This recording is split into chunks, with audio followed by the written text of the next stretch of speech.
దేవుని ఆత్మ ఉంది మనకు. మన ఆత్మ కొంత మన పనులు చేయడానికే సహకరిస్తుంది కావచ్చు, కానీ దేవుని పని చేయాలంటే మన ఆత్మ సహకరించు. ఇది మీరు పసిగట్టాలి. ఈ అనుభవాలు లేని సేవలు ఎన్నో ఉన్నాయి, ఎంతో మంది సేవకులు ఉన్నారు. నా అనుభవంలో ఉన్న విషయం చెప్తున్నా. నువ్వు ఎప్పుడైనా నీ ఆత్మ ద్వారా నీ కుటుంబాన్ని, నీ ఇల్లు సంసారాన్ని, లేకుంటే నీ పరిచర్యను, నీ వ్యక్తిగత జీవితాన్ని ముందుకు నడిపించాలనుకున్నప్పుడు నడిపించబడలేకపోతున్నావు అంటే నువ్వు ట్రై చేసేది కేవలము నీ ఆత్మతో, నీ శరీరముతో మాత్రమే నువ్వు కష్టపడుతున్నావు కనుక ఏమి చేయలేకపోతున్నావు. అందుకే ఆదరణకర్తయగు ఆత్మను మీ మధ్యలో ఉంచాను అన్నాడు.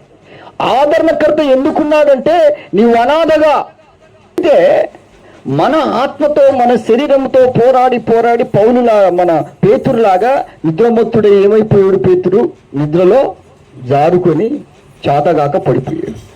వెంబడే దేవుడు ఆ మాట జ్ఞాపకం చేస్తున్నాడు.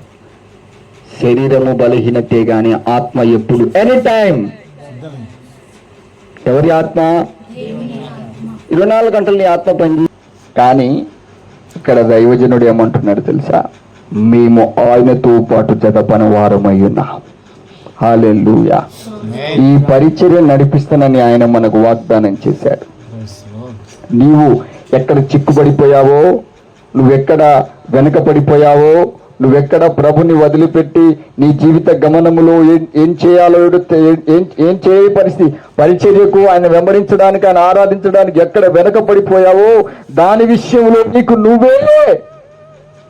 నువ్వే శక్తిని వహించుకోవద్దు. ఆ మాటనే